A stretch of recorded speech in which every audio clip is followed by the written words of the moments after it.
What's up, Wargamers? Welcome back to World of Wargaming. I'm Isaiah. Today we're going to be playing some more Rangers of Shadow Deep. Now, before I get into that part of the conversation, I just want to pause for a second and say thank you very much to our newest Patreon pledger patron, Ort Tim, pledging in at the silver level, man. I appreciate that. Just from the bottom of my heart, man. That's what helps keep this thing going. So thank you very much. Now, Ort Tim has also got a channel where he's doing a Rangers playthrough videos content. So if you want more Rangers content, definitely check out the link in the description down at the bottom and go check him out. He's playing through on the challenge mode stuff, so he's doing hard mode. I don't want to start that way, but definitely go check him out, give him a like, give him a subscribe, show some love, because he sure enough showed it to me. So thank you. Now today we're going to be playing Mission 2, Scenario 3. We're going for the top of Tor Varden, and I'm not going to lie to you, I had to do it twice because I lost real bad. Now, if you'd like to see me lose, head on over to the Patreon channel, pledge at any level for this one, because I promised the last TPK video at Iron, and then I accidentally lost the footage. So for this one, come pledge at any level, and you can see me fail. Link to that will be in the description as well. Now, and then moving forward in the future, it'll be at a silver tier, just to see that, to see the good failness. But I did manage to get through it. So let's go ahead and take a look at the board. And if you haven't liked or subscribed or hit that bell notification yet, please consider doing that for me, because it really does help me out, help me grow, help me make more content that I hope you will continue to enjoy. And let's go take a stroll up around the gangwalk of Upper Tor Varden. Your party is battered and bruised, but the fight is not over. Whatever now rules in this tower is likely on the upper level. While it is tempting to leave now with the gains you have made, it would then be left to some other group to come and finish the job. And who knows what evil might be done here in the meantime. Readying your weapons, you advance up the stairs. Alright, here we are. We made it to the top of Tor Varden. So in this scenario, I will start with 3 of my heroes within an inch of the trapdoor. I've chosen Dundrick, Tobias, and Sigvald. Dundrick has a good line of sight coming out the door on that knoll. Tobias has come out with a good line of sight on these knolls. So if I'm lucky and if I roll well, I might be able to just take out 2 of these things right off gate. That would be super helpful. This Shadow Knight is absolutely terrifying, especially since I don't currently have any magic weapons. So all my damage to the Shadow Knight is halved because he has partial immunity to non-magic weapons. The Knoll Fighter is a Knoll Fighter. These Knolls will never randomly walk off the edge. They'll always stop at the edge. But normally they will make the shortest move possible to have line of sight on one of the heroes, which from the way this is set up, the way I understand reading the map, the way I've built the board, it seems like this is the crazy. It should be kind of open. It's meant to be a watchtower, so it should be open on the sides, and then there would be a roof over the top of some kind. We've got our wood pile in the middle with our chained down survivor captured friend, and that's pretty much the mission. Stuff will happen on turn 2. We'll talk about it when we get to turn 2. Stuff will happen on turn 4. And then if I have not dealt with the Shadow Knight by turn 5, he will light the wood on fire if he is next to it and not in combat. So I've got to deal with this terrifying thing, but I want to whittle down some of his lackeys first. So let's get into turn 1 of Upper Tor Varden and see what happens.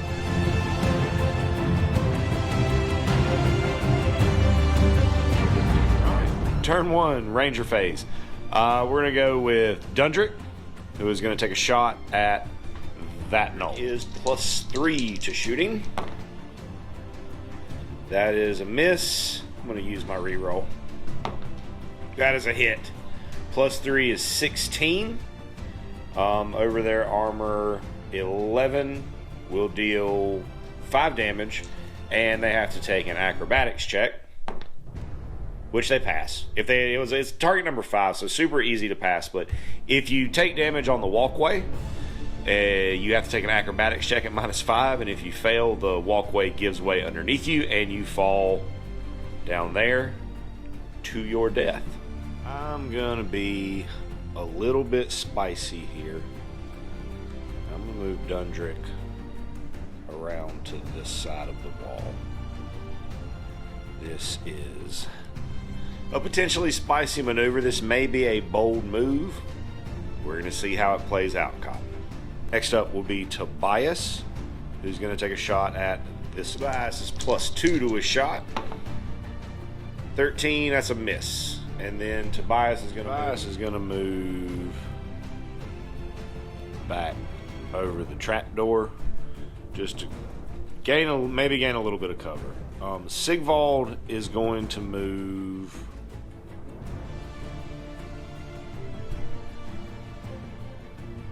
to here to potentially give a little bit more cover because he has more health right now, so he's still going to try to take the shot at Tobias. All right, creature phase. This one is going to try to shoot at Dundrick. Okay, let's see what we get. I'm +2 because it uses the fight check. So that's an 8. +2 is 10. 7, and +2 for the archer is a 9, so that'll be a miss. I was reading, I had that wrong in my head. If they have a ranged weapon, they will shoot at the closest hero, which here would be Sigvald. It's if they have a melee weapon that they will attack the one with the lowest health. Also, I just caught this, so I'm going to mention it. This knoll should have activated first because it has the lowest health. I got that out of order, forgot about it, but I caught it just for FYI. It's not a huge deal at the moment, but he should have activated first because you activate the enemy with the lowest health first. So it's built into the game that they are going to get a chance to try to swing before they get killed. So he'll be taking a shot at Sigvald. Sigvald is +4 because it uses his fights. That's a 23. That's a tied roll, 19. So, but it's a miss. So there's good. Nowhere this one can move that it can get line of sight in a single movement.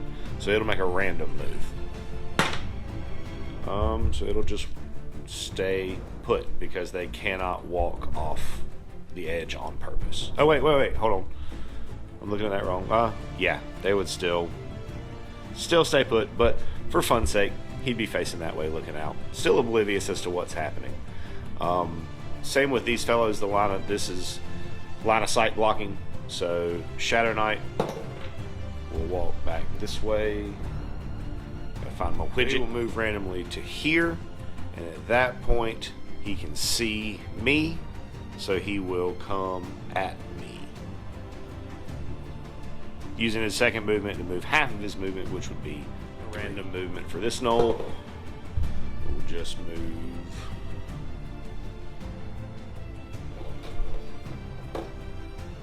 it's 3 to get to the edge of the pile, and then he's got 3 more going this way,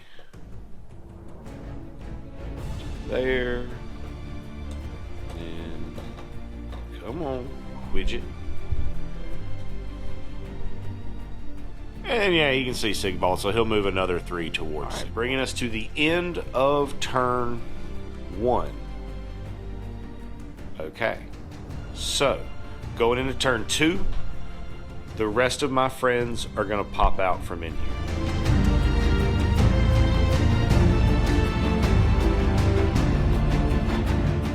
Okay, so now the whole gang is here, and we can try to get to work.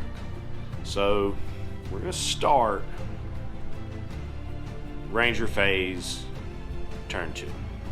Okay, I had to check some things out. So where I got everybody out, I did it what I needed to do, what I wanted to do, which was to make sure that I am more than 10 inches away from him.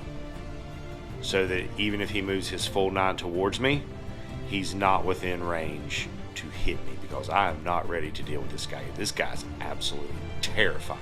So what I'm going to do is I'm going to go ahead and start with Dundrick, and he is going to take a shot right down the gangway at this null.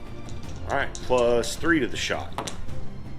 It's an 8 plus 3 is 11, which will hit the null, but will not unfortunately do damage or trigger the fall test. I'm going to have Rasmussen throw his fireball right here at the Shadow Knight. Just in case there was any confusion there, I'm absolutely going to try to firebomb this Shadow Knight just first chance I get. I do not want him to close ranks with me. So plus 3 to the roll. 14 plus 3 is 17. All right, so that's going to hit. That's going to hit. All right, and that's going to deal 17 over 12, 5 damage. And because it's magic damage, he's going to take the full damage. If it were non-magic damage from a non-magic weapon, it would only be half damage. Okay, let me double check, make sure, let me double read fireball, but I'm pretty sure that's... Yes, that is correct. So it would just be the 5 damage onto the shadow. I can move with his 6 inches, him out to here. I'm okay right now with moving them onto this gangway because right now he'll shoot at the closest target, which is honestly probably going to be the dog. I have one more companion to activate. It's going to be Tobias, who is going to shoot at this null right here. Okay, plus 2 to the roll. 8 plus that is a miss. And then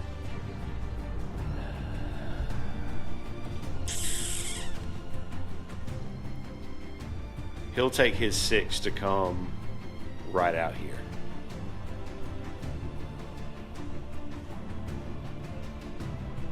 So then we go to creature phase. So we'll start with the shooters, and we'll start with the proper shooter this time, which will be this one, who will shoot at Sigvald because he is the closest. That is a miss. Good roll, Sigvald. Next will be this null, shooting at Cannoli, because Cannoli is currently the closest model to him. That is a hit. 15 over my armor, so it'll deal 5 damage. Doesn't kill the dog, luckily, but does hurt him pretty good. His movement will not get him into line of sight, so he's just going to keep on keeping the watch for now. That leaves Shadow Knight and this fellow, who are both going to make their movements towards my party. Ending up right there, which will bring us to the end of turn 2 in the event phase of turn 2, leading to round 3. As the heroes look to the west, a flame springs up in the distance. They realize the neighboring beacon tower of Tor Dargos has been lit, but instead of the traditional orange light, it glows with a phantasmal green fire. And upon seeing that green light in the distance, every member of the party must take a will check at target number 10. Number 10 is correct, so we'll start with Dundrick. Ooh, he fails. We'll start with, we'll go with Rasmussen. Passes. Sigvald. Passes. Dakon. Fails. Tobias. Passes. Olaf. Passes. Cannoli. Passes. All right, so for failing that will roll, both Dundrick and Dakon will become poisoned. So they are down to 1 action per activation that they have.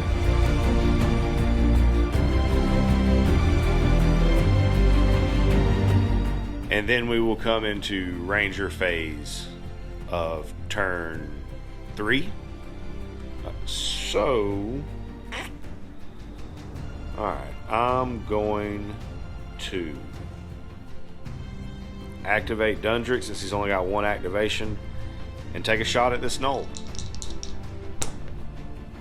Ooh, that is a massive fail with a 1. Alright, I'm going to move Sigvald in to fight that null. Sigvald is +4. 15 plus 4 is 19 against the 5. So that's 19 beats 5. I'd be 19, and I'd be plus 2 on the damage because it's a two-handed weapon to put me to 21 over the Gnoll fighter's armor 11. Will still leave 10, which will splatter that Gnoll. So I hate to say it, but again, Cannoli is going to be the sacrificial lamb here because he's going to move towards the one with the closest one / one with the lowest health, both of which are the dog. And nobody else is close enough to force combat. So I'm going to take Tobias. I'm going to take another shot at this Gnoll right here. It's a hit, but it will not do any damage. So I still managed to have the health rule wrong. It's in order of highest health. So the Shadow Knight would activate first. So the Shadow... I'm learning. Sometimes I figure it out by myself. Sometimes I have a little help from my friends, which I appreciate when you guys help me out with stuff like that in the comments. And just when you comment and talk to me. I like hanging out with y'all. You're into the same kind of nerdery as me. I dig that. Anyways, he's gonna move into the closest. Let me read this one more time and make sure I'm doing this right. Closest hero, which will be Cannoli, and the Shadow Knight will Cannoli bite him in the tail. Nope. He does not bite him in the tail. In fact, yeah, that's going to be more than 6 damage. So, with a yelp, poor Cannoli leaves the battlefield. Then would be this archer, who will now be shooting at Rasmussen.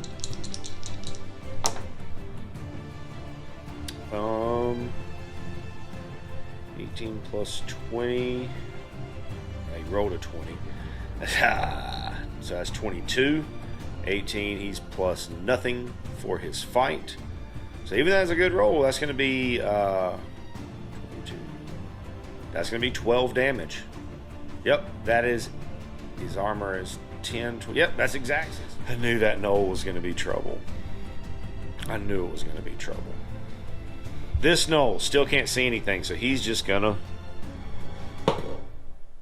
patrol this way now.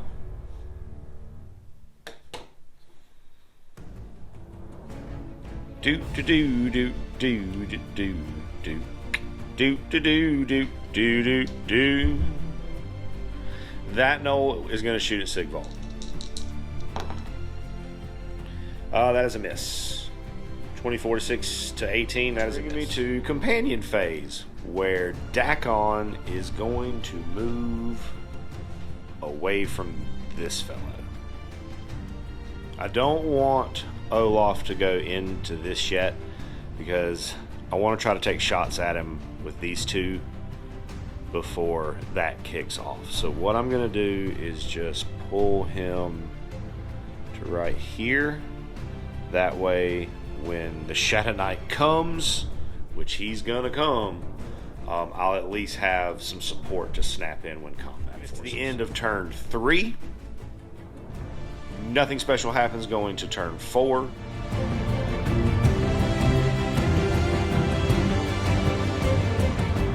So turn 4, Ranger phase. Dundrick is going to shoot at that Shadow Knight. Good here would be nice.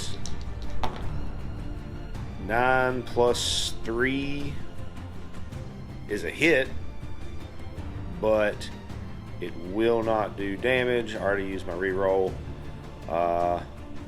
3, because 9 plus 3 is 12. He's armor 12, so it will not do damage. So Tobias is also going to take a shot at him. Tobias will also hit at 14 over 12, so he'll deal 1 damage. Okay. I almost messed up there because I was definitely about to activate Dakon and run off, but I was looking at it and Dundrick here is closer than here, so I want to kite him kind of this way. So what I'm going to do is move Sigvald up to be closer to him than Dundrick is, but also close enough for him to snap in when the nonsense comes at me. So that will do it for my ranger phase. We'll go to creature phase, where actually he no longer has the highest health. He has 9 health remaining, so it'll be one of these archers that activates first. Even it will be the one on the west. Even is the one on the west, which is him, who still has the wood pile in his way, so he'll still be a random movement back this way. Scratch that. Correction. A movement 6, his full movement this way will take him into line of sight, and he will shoot. I'm +2 to this, so I will. That'll hit. He's +2, 13. I'm armor 10, so that'll deal 3 damage to him. You're taking me down. Next would be this archer, and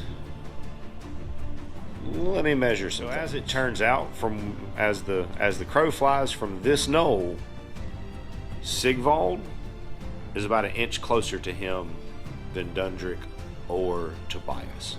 So he'll be shooting at Sigvald. Sigvald's +4 to the roll. 5 plus 4 is 9, so it will hit, but it will not deal damage because I am armor 12 and this is an 11. Next will be the Shadow Knight, who will charge to the closest, which is here, and force combat there, and swing at the lowest health. I gotta double check. So Sigvald and Olaf both have the same health of 12, so I'm at this point I guess going to randomize. So even will be Sigvald. Odds, he will swing at Olaf. Olaf is +5 to the roll with support. Olaf gets a good roll. Oh my goodness. So that's definitely going to hit. That's going to be a 24 over his armor of 12, which will deal normally 12 damage, but he's undead, or he's resistant to the stuff. Oh no, wait. Plus Olaf has a 2-handed weapon, so that's 14. So that's 7 damage. 7 damage that he's going to take. He's at 9. That's going to take him down to... Correction, I can't math. That will take him to 1. Leaving this knoll over here in the corner to shoot at Dakon. That's a tie, which will go to me, the defender. Bringing us to companion phase, where I have Olaf to activate, and I have Dakon to activate. So what I'm going to do is simply move Dakon into this fray, just to provide more support. And then I'm going to swing with Olaf at +7. Come on, Olaf. You can do this, my man. I know you were late getting to the party, but you're going to show up with a bang. Oh, yes. 15 plus 7 is 22 over. So that's going to beat him out with a 6. Yes. Dead Shadow Knight. Gang up on him. Gang. Yes, y'all have no idea. If you want to see how bad this guy wrecked me, go check out the link in the description and head over to the Patreon and sign up as a silver patron, and you will see how bad he wrecked me, and you will understand why I'm so incredibly joyous right now. Yes! I hate you, Shadow Knight. You suck! Now, at the end of turn 4, some more stuff is going to happen. As the battle atop the beacon tower rages on, the companions look to the east and see another green light flare into the sky. The heroes realize that Tor Hamel has also been lit with evil fire. Upon seeing the light in the east at Tor Hamel, each member of the party will have to take another will test, this time at target number 12. Starting up, Dundrick is good. Rasmussen is dead. Sigvald is Will +2. He's good. Dakon is not good. Tobias is good. And Olaf is good. So Dakon was my only fail there. So he will have -2 to his fight for the rest of the scenario, which is okay because he's just having a rough day, y'all. He's just having a rough day. He got the wind knocked out of him really. I forgot about that last in the lower parts of the watchtower. He got absolutely winded, like he got slobber knocked.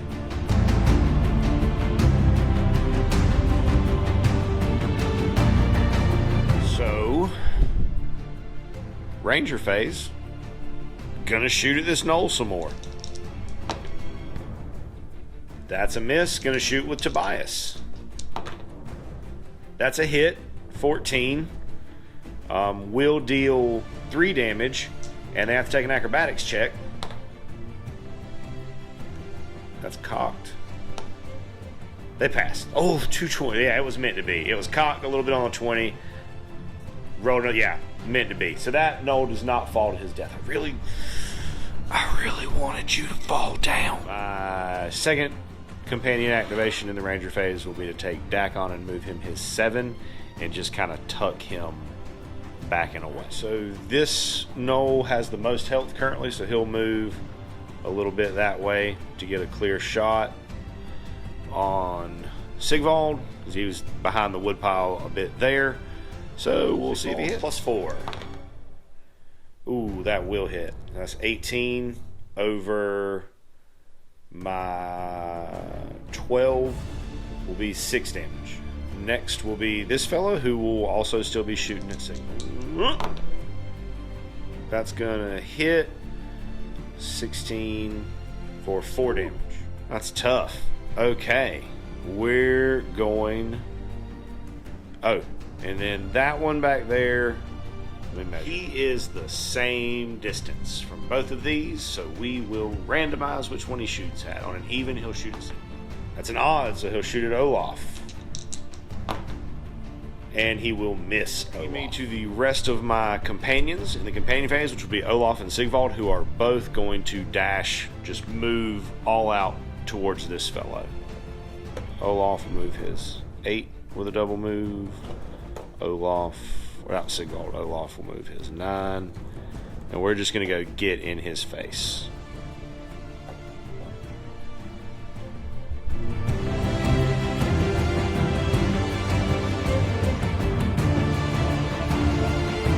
To round 6. Nothing special happens at this point. It's just kill or be killed. So we're going to go with Dundrick, and he's going to try to shoot at this knoll. That is a miss. Tobias is going to try to shoot at that knoll. That's a miss. Over here, Sigvald is going to charge in on this knoll.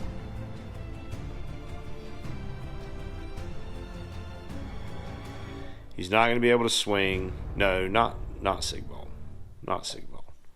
Olaf is going to charge in on this knoll. He's also not going to be able to swing, but he's in there, which means he's not getting shot at. All right, creature phase. That knoll's going to fight Olaf. He's going to hit him for +1 with his fight on an archer. So 17 over my armor of 11 is 6, but -1 because he has a dagger. So that'll be 5 damage. This knoll, who will shoot, it'll be a randomized shot, but at one of them, because they're equal distance, and he can't see Dakon. So yeah, he'll shoot at one of them, and we'll randomize even. Will be all right. Gonna be shooting at Dundrick. Ooh, we're gonna hit Dundrick, but not too hard, and it's gonna be 4 + 2 is 6 over my armor 11, so 5 damage. The rules say, if possible, to move them the shortest distance possible to give them a line of sight. So the shortest distance possible to give him line of sight on Sigvald also gives me cover from that wall. I think I'm understanding that. So on that shot behind with that wall blocking me, I think it's just intervening terrain. So I think because I'm not, like, I think that if I were here, right on it, it would probably be heavy cover. But I think where I am, it would just be intervening terrain. If I'm doing that wrong, please let me know in the comments, because I would love to have a better bonus. As it is, +5 to the roll. Oh yeah, I just shink that off to the side. Awesome. That is all of the knolls. So we will go to my companion phase, which all I have is Dakon, and I'm actually going to move him up some. I got to measure this. I got to make sure this is...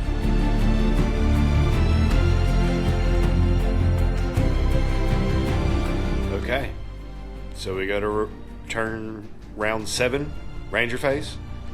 Gonna try to shoot this stinking gnoll. Son of a gun just does not know when to die. He ain't dying there, and then we'll shoot Tobias. That's cocked.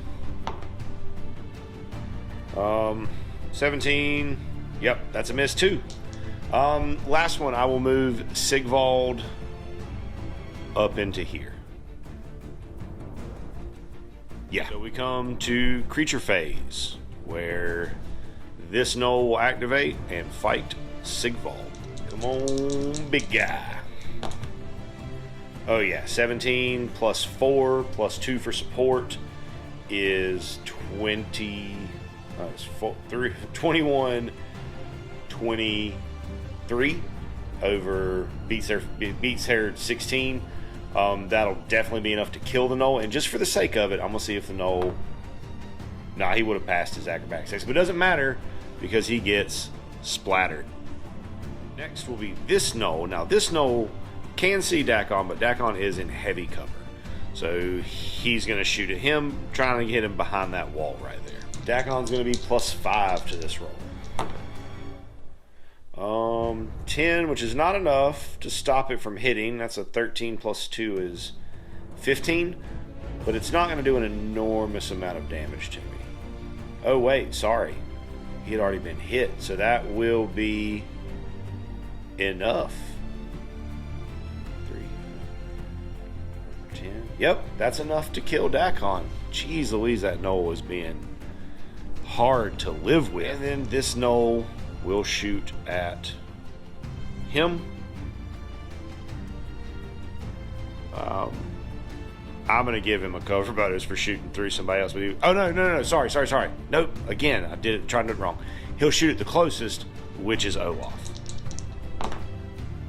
That is a miss. Bring me to my companion phase, where I currently only have Olaf, who will move into base to base with this gnoll. Won't be able to attack, but he'll get there.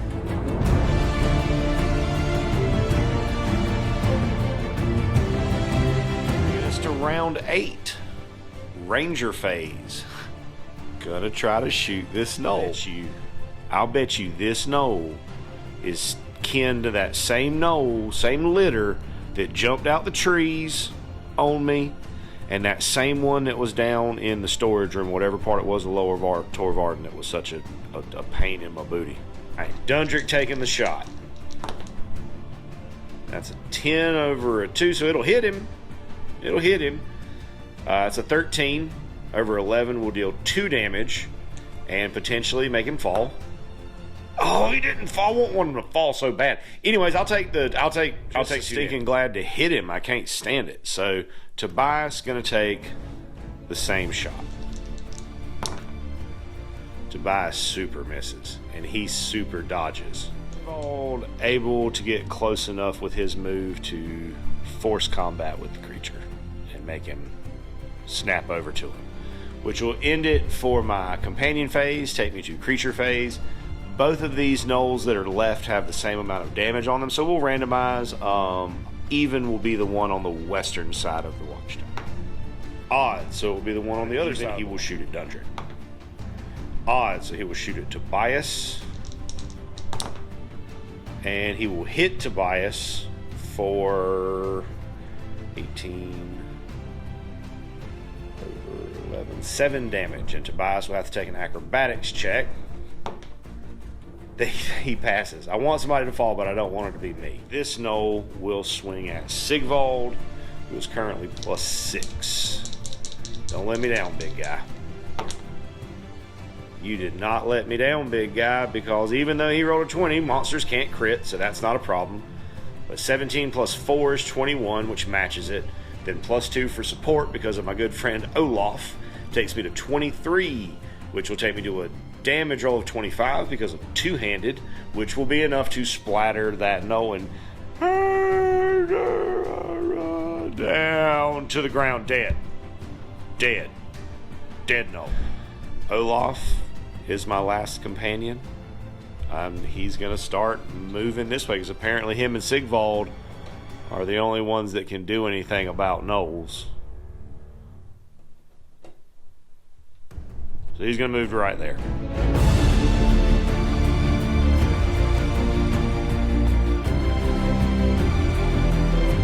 Bringing me to turn 9, round 9.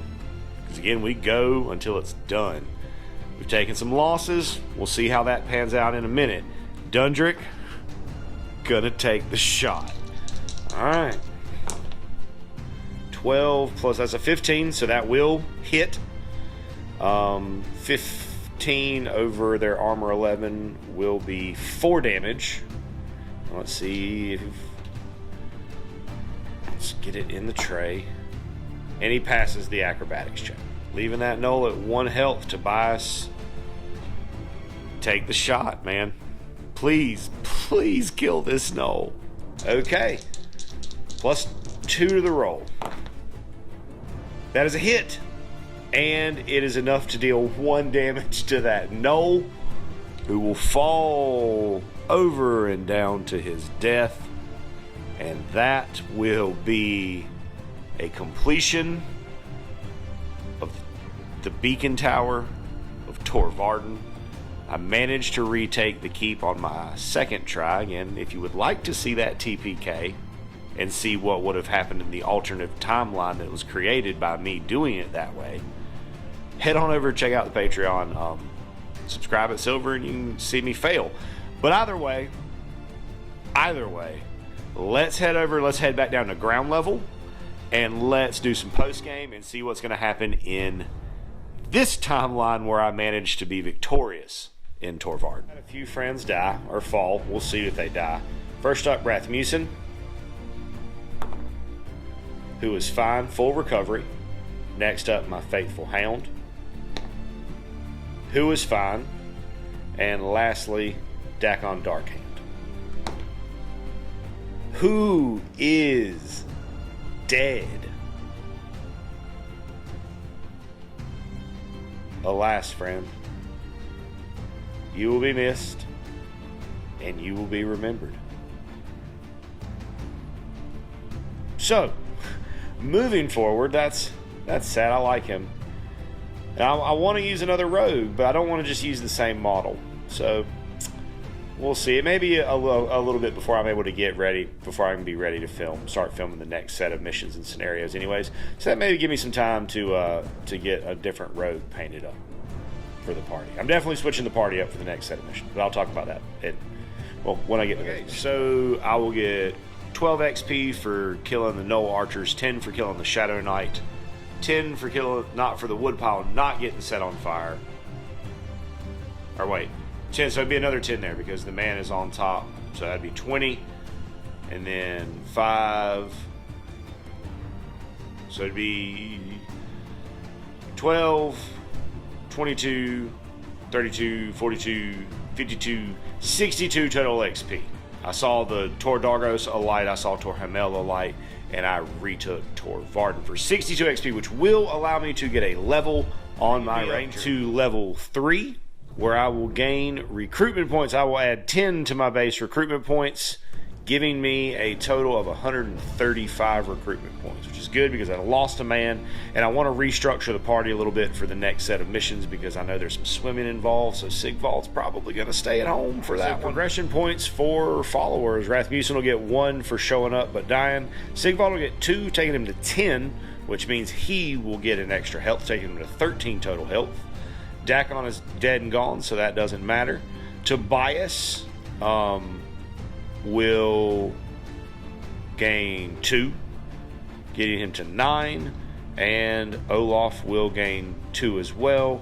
Cannoli will gain 1, taking him to, yes, 8. And that is going to do it for this foray into the Shadow Deep. We lost a man.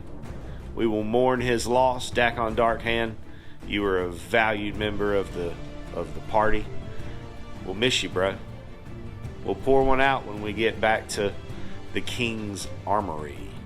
For now, we're heading out of the Shadow Deep for some much-needed R&R.